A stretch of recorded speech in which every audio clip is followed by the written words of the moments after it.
Bismillahirrahmanirrahim. Assalamualaikum warahmatullahi wabarakatuh.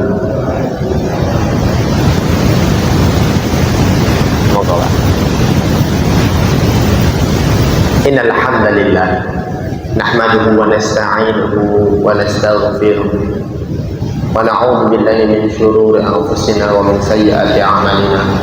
Man yahdihillahu fala mudilla lahu wa man yudlilhu fala hadiya lahu. Asyhadu an la ilaha illallah wahdahu la syarika lahu wa asyhadu anna Muhammadan 'abduhu wa rasuluhu la nabiyya wa la rasula ba'dahu. Qala Allah ta'ala fi kitabihil karim, a'udzu billahi minasyaitonir rajim. Ya ayyuhalladzina amanu taqullaha haqqa tuqatih wa la tamutunna illa wa antum muslimun. Wa fi ayatil ukhra yarfa'illahu alladhina amanu minkum walladhina utul ilma darajat.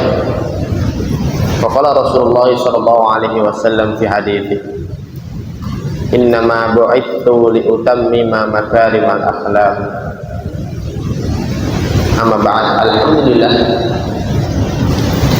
kita bersyukur kepada Allah Subhanahu wa taala atas seluruh limpahan rahmat dan karunia-Nya yang masih diberikan kepada kita semua, sehingga Allah masih memberikan kita kesempatan dalam memupuk ketakwaan, menambah amal sholih, bekal kita menuju akhirat kelak. Salawat dan salam selalu kita curahkan pada baginda Rasulullah Muhammad sallallahu alaihi wasallam dan kepada seluruh keluarganya, sahabat-sahabatnya, pengikut-pengikutnya dari zaman ke zaman, generasi selanjutnya hingga yaumul qiyamah. Para bapak, para ibu yang dimuliakan Allah Subhanahu wa taala. Beri berkat dari itu. Saya alhamdulillah.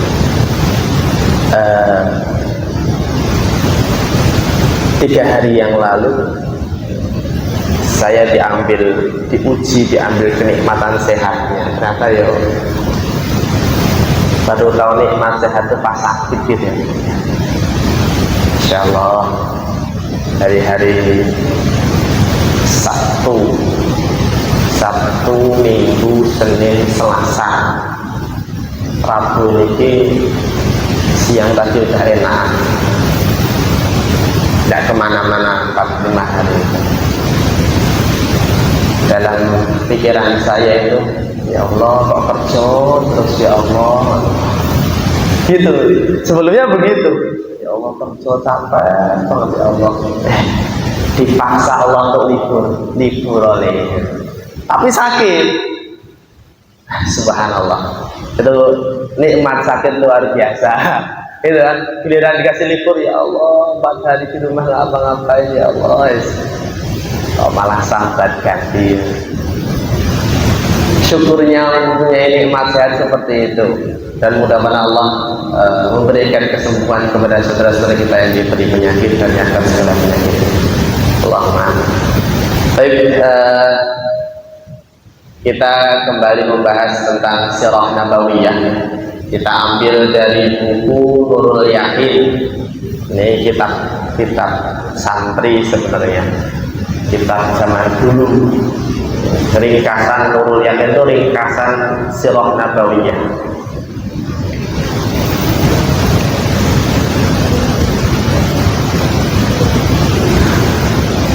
Kita baca Arabnya, nanti kita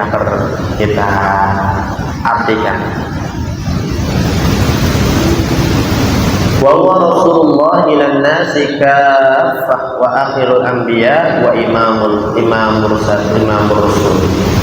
Beliau sallallahu alaihi wasallam adalah utusan Allah kepada seluruh manusia, penutup para nabi dan imam bagi para rasul.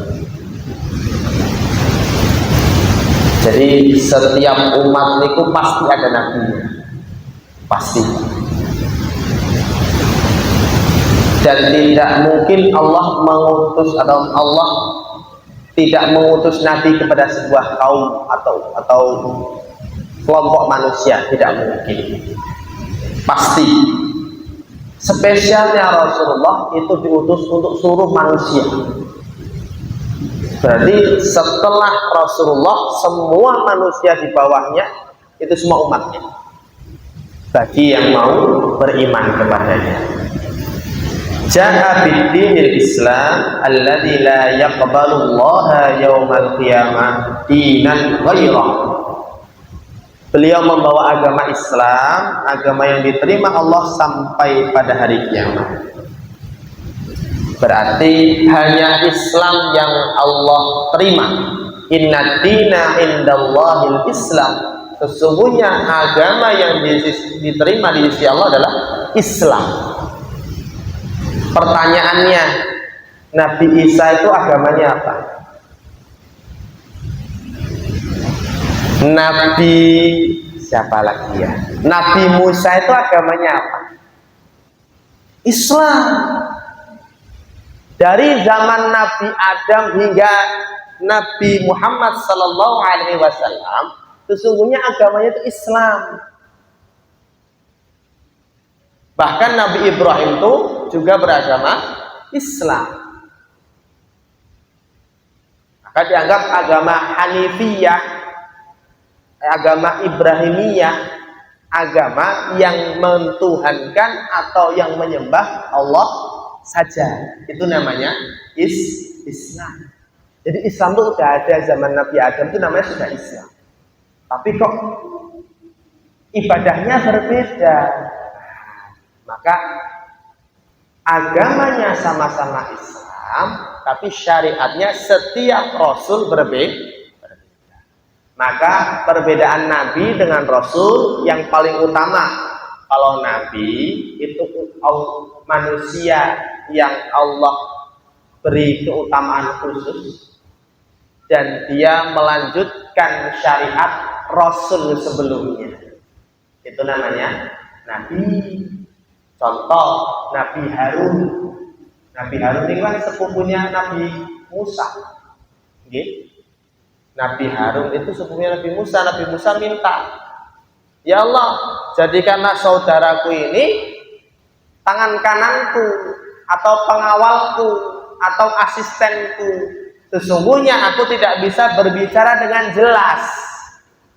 Karena Nabi Musa dulu pernah memakan bara api gara-gara dimarahi oleh Fir'aun.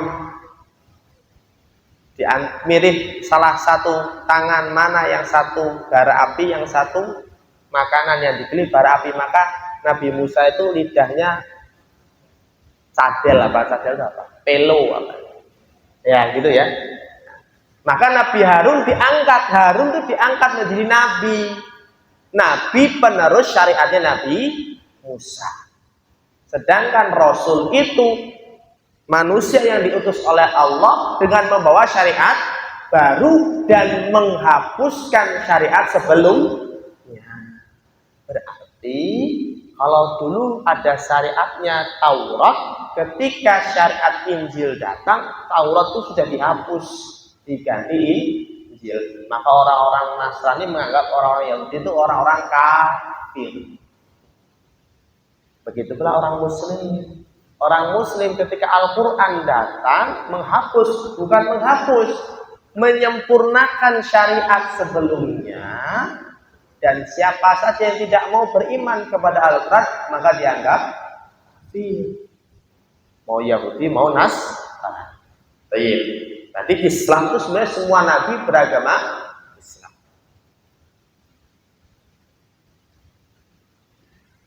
Wa huwa min nasli sa'adatil Quraisy asyrafi qabilati Makkah al-Mukarramah. Beliau adalah keturunan bangsa Quraisy. Bangsa Quraisy itu bangsa yang paling mulia di Makkah. Kenapa? Wa yantasilu nasabuhu bi Ismail bin Ibrahim alaihi wassalam. Karena orang-orang Quraisy itu keturunannya Nabi Ismail. Jadi Nabi Ibrahim punya dua istri. Ada Hajar, ada Saroh. Siti Hajar sama Siti Saroh. Siti Saroh itu melahirkan Nabi nama Nabi Ishak. Sedangkan Siti Hajar melahirkan Nabi Ismail. Dari Ishak melahirkan Yakub. Dari Yakub melahirkan 12 anak keturunan. Salah satunya Nabi Yusuf. Disitulah meruntul semua nabi. Nabi-nabi Bani Israel. Maka nggak heran. Hampir banyak nabi itu dilahirkan dari Bani Israel. Keturunan Nabi Ibrahim dari jalur Ishak tadi. Sedangkan ketika Nabi Ismail dilahirkan, terus melahirkan keturunan itu tidak ada nabi keturunan bawahnya. Baru yang paling terakhir ada satu, ini Nabi Muhammad Sallallahu Alaihi Wasallam. Maka orang Yahudi itu benci sama orang Islam dari nasabnya. Kenapa? Nabinya bukan dari keturunan mereka. Nah mereka rumongsong bertahun-tahunnya Allah kayak nabi ini ngaku mosok saya kira diganti. Merasa seperti itu. Jadi benci. Sudah mengakar. Maka Allah ingatkan dalam Al-Quran memang walan tarda ankal yahud walan nasara hatta tattabi'a millatahum, kata Allah. Tidak akan sekali-kali ridho orang Yahudi dan orang Nasrani kepada kalian sampai kalian mengikuti millahnya, agama mereka, tata cara mereka, pemikiran mereka. Jadi musuh kita jelas. Baik.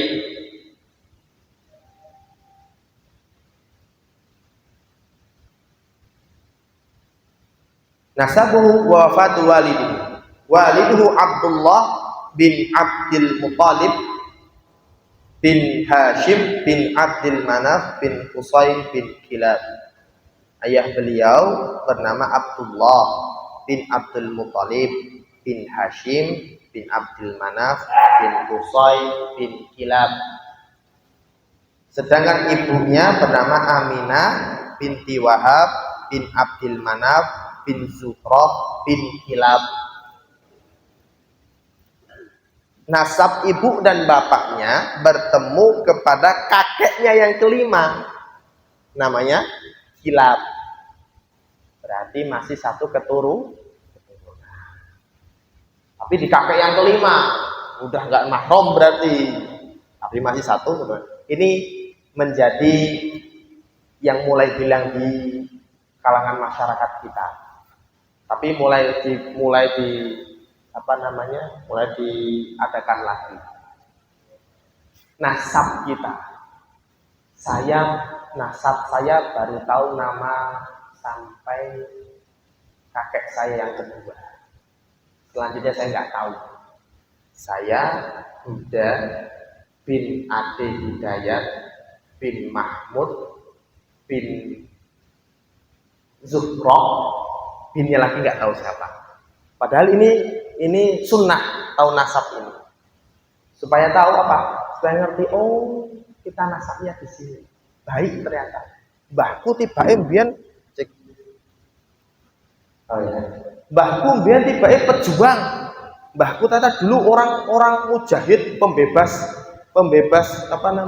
penjajahan. Oh gitu kan. Mbahku keturunan Imam Bonjol ternyata. Oh, mungkin begitu. Siapa tahu. Ya. Mbahku tiba-tiba keturunannya ini Umar bin Khattab, pantesan aku Umar bin Khattab gitu kan. Dia Arab ya enggak apa-apa. Itu sunnah biar tahu nasab kita. Oh. Terus tanggane tiba-tiba dhewe iki satu nasab tuh. Apa iya? Iya, di mbah kita yang ketujuh. Itu bareng itu. Oh. Sopo jenenge? Mbuh. Ya.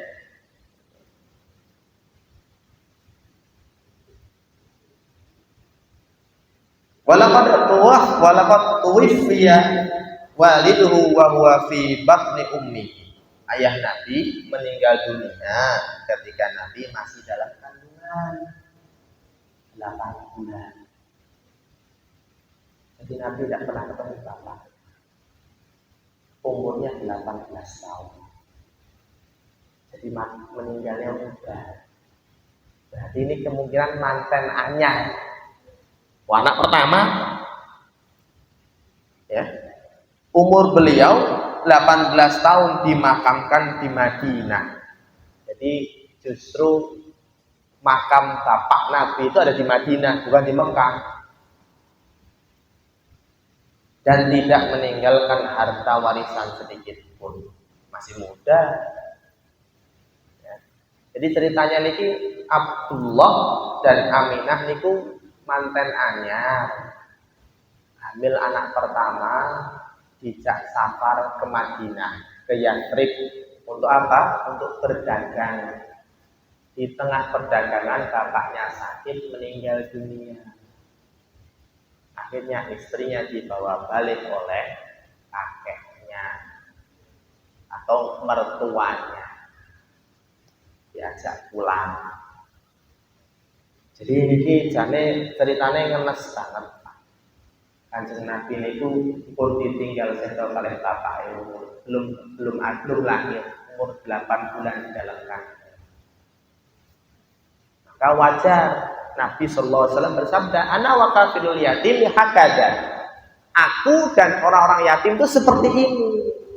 Seperti dua jari yang didempetkan. Artinya memang sama. Jadi pahalanya besar sekali bagi orang yang mau memelihara anak yatim.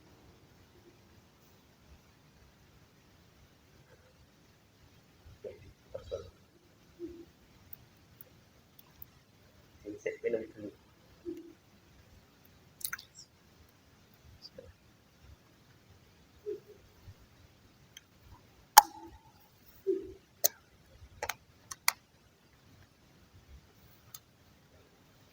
Kita lanjut. Ulida sallallahu alaihi wasallam di Makkah yaumal itsnain tsani asyara min Rabiul Awal ammal fil. Nabi dilahirkan di Makkah pada hari Senin tanggal 12 Rabiul Awal tahunnya 446 Masehi atau disebut tahun gajah. Karena pada saat itu ada fenomena penyerangan Ka'bah oleh pasukan bergajah dipimpin oleh Raja Abraha.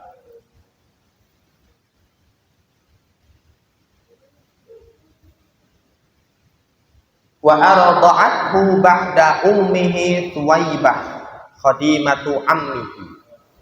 Beliau Nabi disusui oleh wanita yang bernama Thuwaibah setelah menyusui oleh ibunya sendiri. Jadi saat itu menyusui anak orang lain itu menjadi pekerjaan bagi seorang ibu, seorang perempuan. Jadi kalau ada ngepasi dirinya punya bayi dan dia merasa air asinya itu lebih, maka biasanya dia mencari pekerjaan untuk menyusui bayi-bayi orang lain yang bisa membayar dia. Salah satunya Rasulullah tadi disusui oleh Thuwaibah. Tapi tidak lama, hanya selama 6 bulan saja. Thuwaibah niku apa ya? Khodimah itu asisten rumah tangganya pamannya Abu Lahab. Jadi Nabi itu punya banyak paman. Abdullah itu anak ke-10. Bapak Nabi itu anak ke-10. Jadi punya 9 pakde. Nah, salah satu ada diantaranya ada Abu Thalib, ada Abu Lahab, ada Abu Jahal atau nama aslinya Abu Hakam, ada Abbas, ada Hamzah. Pamannya banyak, tapi tidak semua pamannya nanti masuk Islam. Nah, Abu Lahab ini punya pembantu namanya Thuwaibah. Sake Abu Lahab, Thuwaibah disusuin aja, mumpung kamu punya bayi, itu ponakanku disusuin. Tapi tidak lama, akhirnya disusui oleh Halimah As-Sa'diyah selama kurang lebih 4 tahun. Berarti Nabi minum ASI itu 4 tahun. Suwe ya. Suwe kene wae ibu-ibu 2 tahun burung genep wis pengine tak culke wae. Ndang disapeh wae. suwe. Tapi memang betul. Jenengan kalau mau tahu Imam Syafi'i itu juga menyusui selama 4 tahun. Di dalam kandungan itu lebih dari 10 bulan. Imam Syafi'i loh. Mungkin bisa dicek, di cross check lagi yang tahu nasabnya Imam Syafi'i. Saya pernah belajar nasabnya Imam Syafi'i, biografinya. Imam Syafi'i itu di dalam kandungan itu lebih dari 10 bulan. Ada yang mengatakan 11 sampai 12 bulan baru lahir. Dan minum ASI itu lebih dari 4 tahun. Jadi nggak salah. Tapi zaman sekarang ngisin-ngisin, wis arep sekolah sih, netek kan gitu. Tapi ini Nabi 4 tahun disusui oleh Halimah As-Sa'diyah. Bahkan Halimah As-Sa'diyah ini menganggap Nabi itu adalah anaknya sendiri. Lebih dicintai, lebih sayang anaknya Muhammad kecil ini lebih dia cintai daripada anaknya sendiri. Bahkan nek nangis antara keduanya sing didhisiki Muhammad iki wis mesak. Anaknya sing anak kandungnya ben sik nangis. Begitu. Bahkan di kelahiran Nabi saat itu ada fenomena alam yang luar biasa. Yang biasanya padang rumput itu gersang, tiba-tiba hijau. Yang pada saat itu padang rumput itu gersang, tiba-tiba tumbuh hijau. Di hari kelahiran Nabi itu yang pada saat itu kambing-kambing susunya tidak mengalir, tiba-tiba mengalir deras. Bahkan Halimah As-Sa'diyah tadi yang awalnya susunya sedikit tapi memaksakan untuk ya wis tak susui, tiba-tiba menjadi kencang, deras asinya. Itulah bukti kasih sayang Allah kepada hambanya.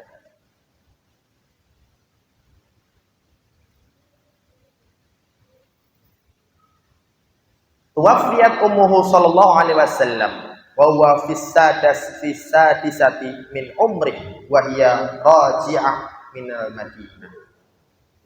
Hingga akhirnya diasuh oleh ibunya selama kurang lebih 6 tahun. Di umur yang ke-6 tahun ini kan sudah bisa diajak ngobrol gitu gitu.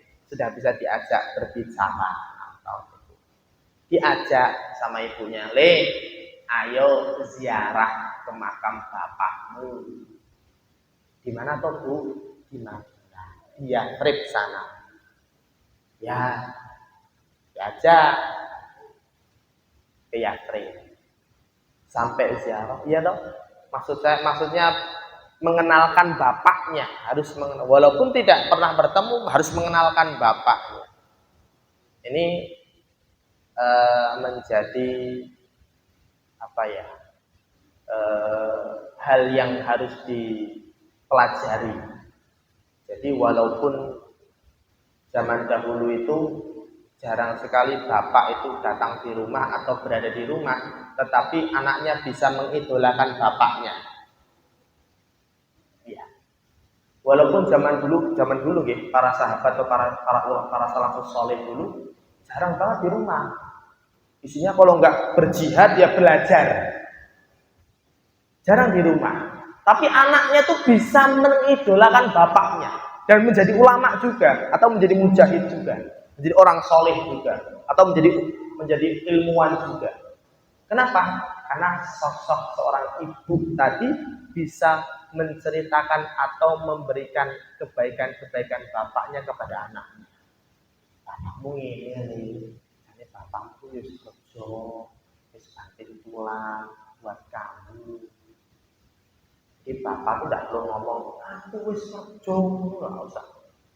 Cukup melihat dari punggungnya.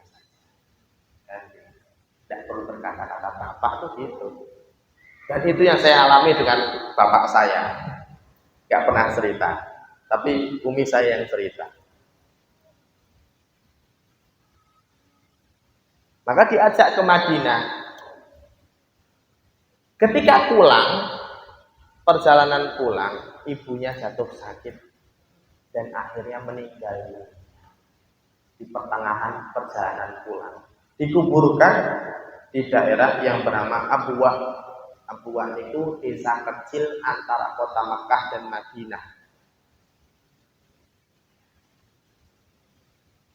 Mas, ya, 6 tahun diajak ziarah ke makam bapaknya sama ibunya, pulang-pulang ibunya meninggal.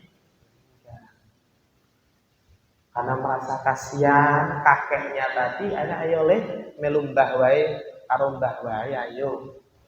Akhirnya Nabi diasuh oleh kakeknya yang bernama Abdul Muthalib. Wis mbah-mbah kon ngasuh anak meneh mesah. Tapi ya karena itu kasih sayangnya.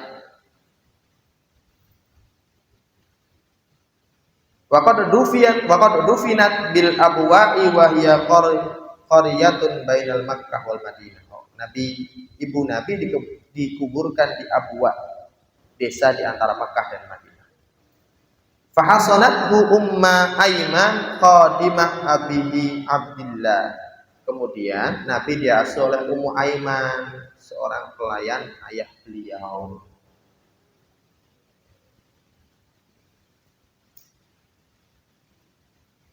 Qama bitarbiyati ba'da wafati ummihi jadduhu Abdul Muthalib. Yang mendidik Nabi setelah ibunya wafat adalah kakeknya yang bernama Abdul Muthalib. Wa kana yuhibbuhu aktsar min hubba li auladihi. Dan beliau sangat mencintai cucunya ini dibanding anak-anaknya sendiri. Ya wajar ya nggih. Biasanya mbah-mbah iki karo putune sayang tenan pokoknya. Apapun yang diminta dibelikan. Ya, itu wajar.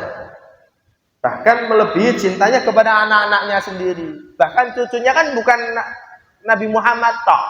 Ada banyak cucu yang lain, tapi cucu yang paling disayang adalah Rasulullah. Walamma balagha umruhu sallallahu alaihi wasallam samani sanawat mata jadduhu ba'da an kafalahu sanatain. Ketika Nabi umur 8 tahun, maka kakek beliau wafat. Ya. Jadi kakeknya itu cuma ngasuh 2 tahun, dari 6 tahun ke 8 tahun. Jadi nggak lama. Diasuh 6 tahun sama ibunya meninggal, diasuh sama kakeknya 2 tahun. Lempar terus. Wa ba'da wafati jaddihi kafala ammuhu Abu Thalib wa kana fakirin fawasa'allahu rizqah. Setelah kakeknya wafat, beliau diasuh oleh paman yang bernama Abu Thalib.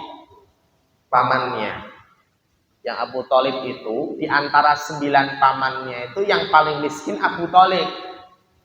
Kan ada Abu Lahab, ada Abu Jahal, ada Hamzah, ada Abbas. Itu di antara paman-paman itu yang paling miskin adalah Abu Thalib. Dia miskin, banyak anak pula. Iya, Abu Thalib itu anaknya banyak. Delalah dia yang nekat mau ngasuh Rasulullah. Wis mesake kuwi, ngene melu Pak Dewe. Ikutlah diasuh oleh Abu Thalib.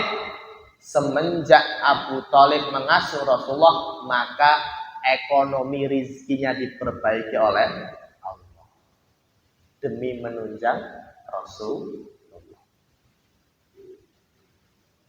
Akan menjadi banyak rezeki setelah mengasuh Nabi. Wa kana alaihi wasallam muddati kafalati ammihi qani'an bima qasamahu Allah wa yasrahu lahu. Kehidupan Nabi pada waktu itu diasuh oleh pamannya dikatakan cukup dan dimudahkan oleh Allah segalanya. Bahkan Rasulullah SAW fi sigharihi yar'a ghanam di ahdil Makkah. Pada masa kecilnya Rasulullah itu pekerjaannya itu angon kambing, angon gembala kambing. Maka ada sebuah perkataan bahwa setiap nabi pekerjaannya itu ada 2 hal yang pasti. Pertama adalah gembala kedua adalah berdagang. Nabi itu kalau nggak gembala ya berdagang. Ini dua pekerjaan yang berkahnya banyak sekali. Nah, berdagang sudah pasti jelas, berdagang itu sudah dimasyhuri. Yang pertama adalah gembala. Kok bisa gembala itu? Setiap nabi gembala. Nabi Musa itu gembala, Nabi Isa itu gembala, Nabi Yusuf itu gembala loh. Nabi Yusuf, ya. Yang enggak gembala itu apa? Yang enggak gembala itu paling Nabi Sulaiman. Raja dia. Oh gembala. Nabi Sulaiman itu raja. Lahir pun sudah keturunan raja. Nabi Daud itu pengembala, Nabi Daud itu. Maka pertanyaannya apa hikmah di balik pengembala? Oh ternyata besar sekali. Saya pernah nyoba ikut gembala. Nekat aja ikut orang. Pak ikut angon ya. Apa iso kowe ini? Yo gak iso. Tapi yo wis yo ikut. Susah ternyata. Ada karakter kambing yang harus dipukul baru gerak. Ada karakter kambing yang dipukul tuh nggak mau gerak, harus digendong. Ada yang cukup digusah aja sudah lari. Ada yang harus dibujuk-bujuk dulu. Ada yang harus dipancing dengan mungkin betinanya, gitu. Bermacam-macam. Jadi ngangon kambing tuh nggak cukup kayak ini kepalanya, ini ketuanya digiring ketuanya, nanti ikut yang lainnya ikut. Enggak gitu. Kambing tuh beda-beda. Iya. Pantas saya lihat orang gembala itu ada yang sampai marah-marah. Ayo. Kayak orang ngomong sama orang gitu. Ayo, wis bengi, wis sore ayo. Mulai. Dan ya namanya orang sudah biasa gembala, nggak perlu lagi yang namanya pukul keras-keras atau sampai gendong atau sampai ngegeret, nggak perlu. Nah saya itu harus, ini baru 2 hari saya itu. Terus saya pernah belajar sama Ustaz Budi Azhari. Di sekolahnya ternyata ada pelajaran menggembala di sekolahnya. Disediakan tanah sekian luasnya, digembalakan kambing. Ternyata ini cara Allah untuk mempersiapkan para nabi memimpin umat manusia itu seperti sifat-sifat kambing tadi. Ada yang nurut dengan usaha, ada dengan pukulan, ada yang cukup dipanggil, ada yang perlu didorong, digendong, dipancing, dibujuk. Itu manusia. Belajarnya di mana? Belajarnya dari kambing dulu. Jadi orang pengembala kambing itu rata-rata punya ketenangan jiwa yang stabil. Makanya orang gembala kambing itu santai. Ya. Tapi pekerjaan Nabi adalah menggembala kambing milik siapa? Milik orang-orang Mekah. Dititipkan. Muhammad, ini kambingku tolong digembalakan. Gak 1-2 kambing. Ada yang nitip 50 kambing. Ada yang nitip 100 kambing. Itu gak salah. Gak pernah tuker. Betul. Piye caranya? Gak pernah ketukar. Bukan cuma kambing, kadang unta digembalakan. Iya, Nabi itu masih kecil, umur 8 tahun. Kayak wong cah bolang ya. Ya. Begitu, Nabi itu seperti itu. Dan dari sini dia belajar amanah, belajar untuk menjaga amanah itu di sini. Bukan hanya setangkas jumlah saja, bahkan jangan sampai ketuker. Orang bedone sithik iki ana hitam-hitam ini enggak begitu, tetap amanah sampai itu dikembalikan kepada pemiliknya dan dibayar sekian upah untuk harian. Dan upah itu yang digunakan Nabi untuk kehidupan sehari-hari. Walaupun dia hidup bersama pamannya, tapi Nabi sudah bisa mencukupi kebutuhan sehari-hari dengan hasil kerjanya sendiri. Jadi anak-anak kita tuh harusnya dari awal itu sudah diajari untuk tadi. Bukan kalau sekarang mungkin katanya eksploitasi anak di bawah umur ketenagakerjaan. Enggak, diajarkan. Oh, saya dari kecil juga SD itu sama orang tua jualan sana. Jualan ya. Malu.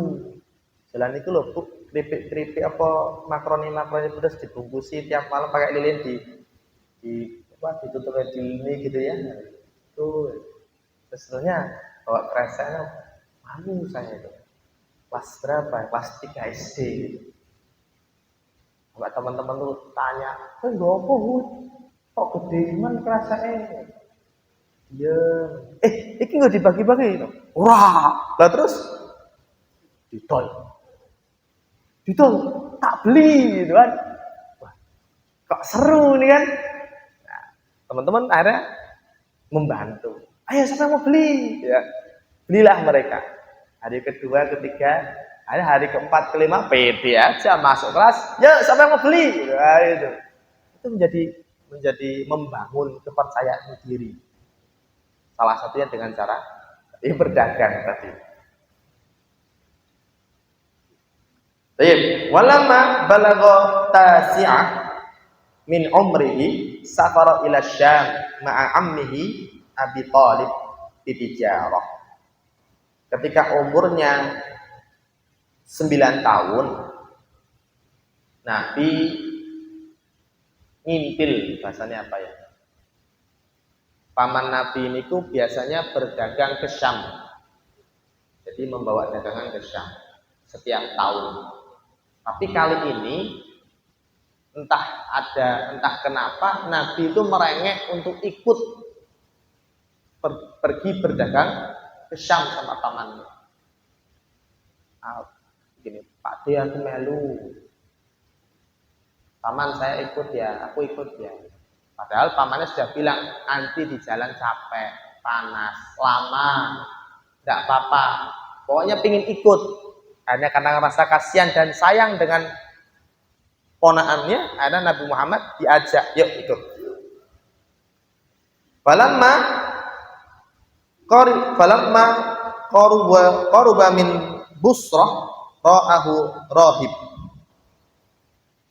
Buhaira fa'akhbara ammahu bi annahu sayakunu akhiril anbiya wa talaba minhu ayyarji'u bih khaufan alaihi min aduwi yataraqqabahu. Ketika sampai di negeri Busra itu sebelum Syam, ada pendeta lewat namanya Buhaira.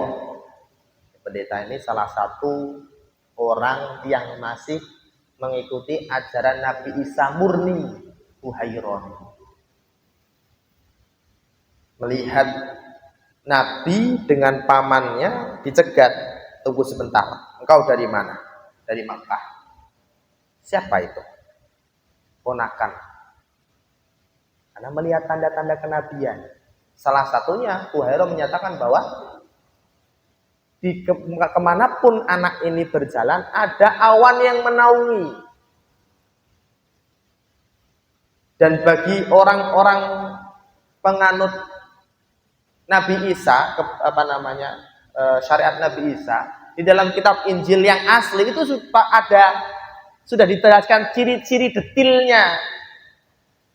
Bahkan dikatakan dalam Al-Quran, orang-orang Yahudi dan Nasrani itu mengetahui Rasulullah itu sebagaimana dia mengetahui anaknya sendiri.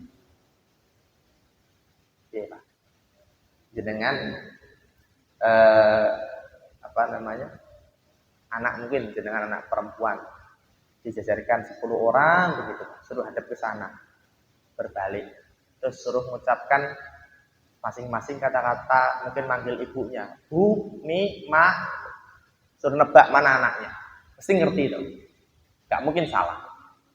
Oh iya, mudeng. Lah di mana kok tahu, kan hampir sama. Oh ini loh, ciri-ciri anakku tuh nggak terlalu gemuk, ini agak pendek, mungkin kurus, nah gitu. Ini orang Yahudi mengetahui ciri-ciri Rasulullah tuh lebih tahu daripada anaknya sendiri. Jadi seharusnya orang-orang Yahudi dan Nasrani itu orang yang pertama kali beriman kepada Rasulullah. Harusnya. Tapi ternyata enggak. Nah, Buhairah ini memberitahu sama apa namanya? Sama Abu Thalib, ponakanmu. Iya.